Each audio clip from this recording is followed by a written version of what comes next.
Assalamualaikum warahmatullahi wabarakatuh. Perkenalkan, nama saya Dwi Sri Mulyani dengan NPM A1G022082, Prodi Pendidikan Guru Sekolah Dasar Universitas Bengkulu. Di video kali ini saya akan menjelaskan bab 9, yaitu materi manajemen kurikulum, mata kuliah pengelolaan pendidikan dengan dosen pengampu Bapak Dr. Muhammad Kristiawan, Magister Pendidikan. Apa itu manajemen kurikulum? Pengertian kurikulum sendiri yaitu merupakan seperangkat rencana dan pengaturan mengenai tujuan, isi dan bahan pelajaran serta digunakan sebagai pedoman penyelenggaraan kegiatan pembelajaran agar untuk mencapai tujuan pendidikan secara efektif dan efisien. Nah, lalu pengertian manajemen kurikulum yaitu manajemen kurikulum merupakan sistem pengelolaan atau penataan terhadap kurikulum secara kooperatif, komprehensif, sistemik, dan sistematik yang dijadikan acuan oleh lembaga pendidikan dalam rangka mewujudkan ketercapaian tujuan kurikulum atau tujuan pendidikan. Lalu, seperti apa sih ruang lingkup manajemen kurikulum? Manajemen kurikulum merupakan bagian integral dari kurikulum tingkat satuan pendidikan atau KTSP dan manajemen berbasis sekolah atau MBS.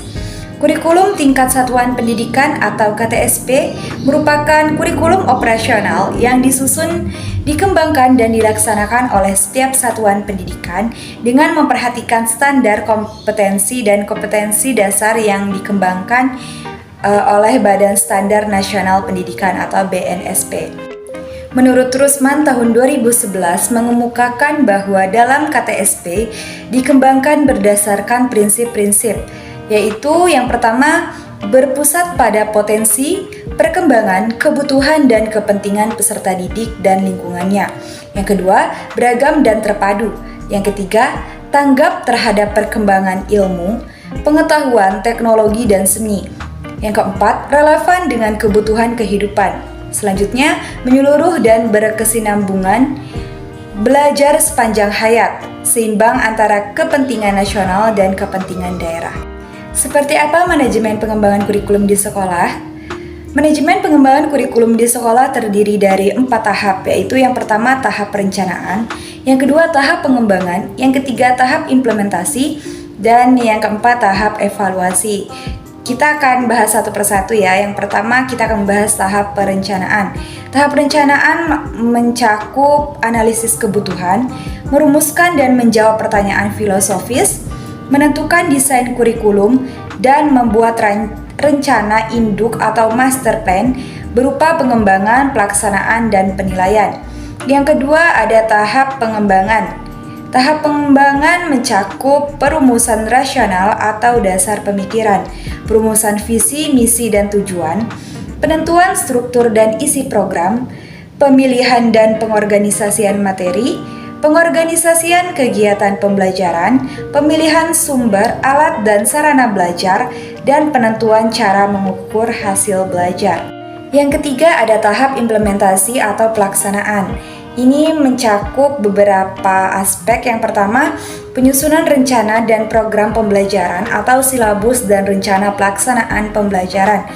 Selanjutnya, penjabaran materi atau kedalaman dan keluasaan, penentuan strategi dan metode pembelajaran, penyediaan sumber, alat, dan sarana pembelajaran, penentuan cara dan alat penilaian proses dan hasil belajar, dan setting lingkungan pembelajaran menurut Wahyudin tahun 2014.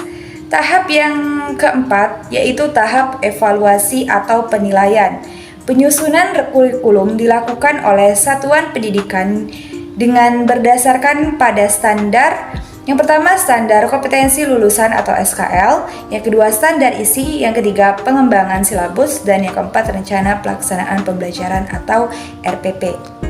Ada yang tahu apa itu silabus dan RPP?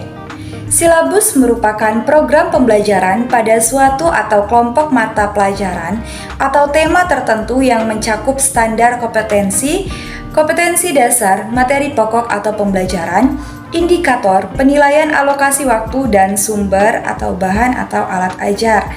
Sedangkan RPP atau Rencana Pelaksanaan Pembelajaran merupakan rencana yang menggambarkan prosedur dan pengorganisasian pembelajaran untuk mencapai suatu kompetensi dasar yang ditetapkan dalam standar isi dan dijabarkan dalam silabus. Selanjutnya, apa itu manajemen mutu berbasis sekolah? Menurut Andang tahun 2014, MBS atau Manajemen Berbasis Sekolah merupakan bentuk alternatif sekolah dalam program desentralisasi di bidang pendidikan yang ditandai oleh otonomi luas di tingkat sekolah dengan mementingkan peran serta masyarakat untuk ikut andil dalam mengambil bagian untuk memajukan pendidikan. Lalu, bagaimana cara untuk meningkatkan mutu pendidikan melalui MBS? Pengelolaan sekolah harus didasarkan kepada 8 standar nasional pendidikan, terutama standar pengelolaan. Standar pengelolaan pendidikan diharapkan dapat melaksanakan visi dan misi sekolah yang diputuskan bersama, dapat menetapkan tujuan dan target mutu lulusan, menetapkan strategi dengan melibatkan semua pihak untuk mewujudkan tujuan, dan menetapkan kebijakan dan program peningkatan mutu lulusan secara akademik maupun non-akademik.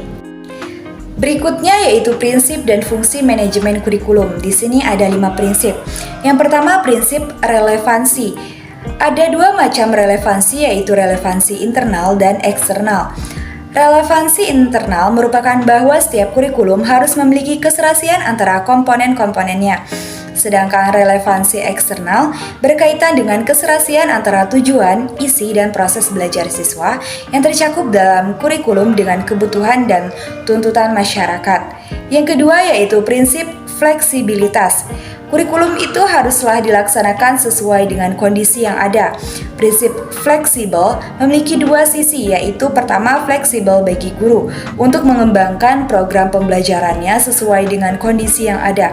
Kedua, fleksibel bagi siswa, artinya kurikulum harus menyediakan berbagai program sesuai dengan bakat dan minat siswa. Yang ketiga yaitu prinsip kontinuitas.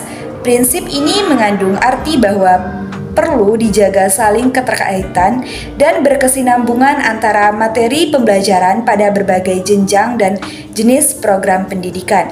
Yang keempat yaitu efektivitas.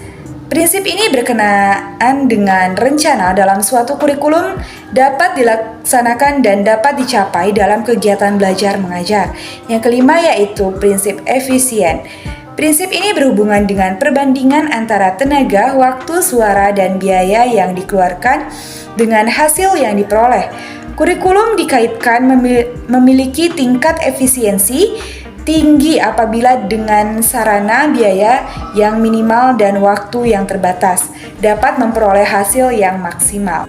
Selanjutnya, menurut Rusman tahun 2011, prinsip kurikulum yaitu mencakup yang pertama produktivitas, yang kedua demokratisasi, yang ketiga kooperatif, yang keempat efektivitas dan efisien, yang kelima mengarahkan visi, misi, dan tujuan.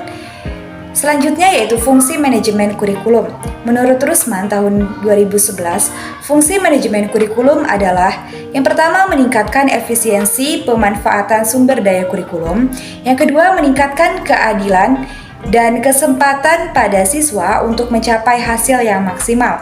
Yang ketiga yaitu meningkatkan relevansi dan efektivitas pembelajaran sesuai dengan kebutuhan peserta didik maupun lingkungan sekitar. Yang keempat yaitu meningkatkan efektivitas kerja guru maupun siswa. Dan yang kelima yaitu meningkatkan partisipasi masyarakat dalam pengembangan kurikulum. Menurut Sanjaya tahun 2009, fungsi kurikulum adalah sebagai berikut. Yang pertama fungsi penyesuaian, yang kedua fungsi integrasi, yang ketiga fungsi diferensiasi, yang keempat fungsi persiapan, yang kelima fungsi pemilihan, dan yang keenam fungsi diagnostik.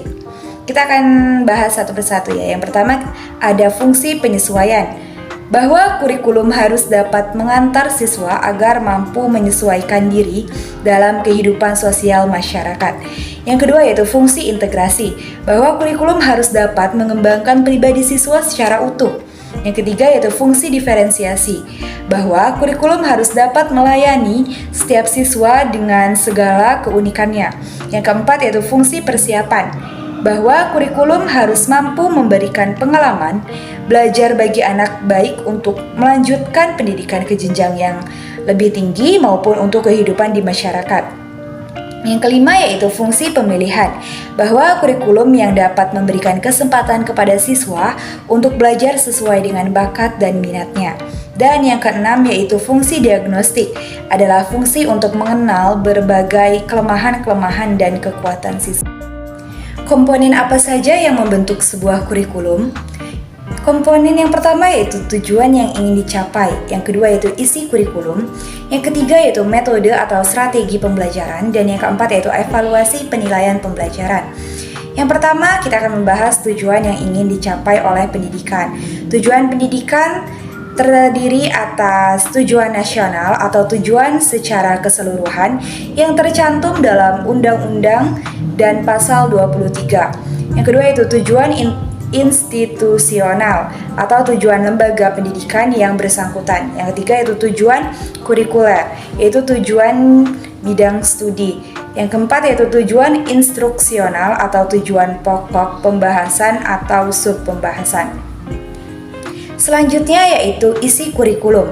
Isi kurikulum menyangkut semua aspek baik yang berhubungan dengan pengetahuan maupun materi pelajaran yang biasanya tergambar pada isi setiap mata pelajaran yang diberikan maupun aktivitas dan kegiatan siswa.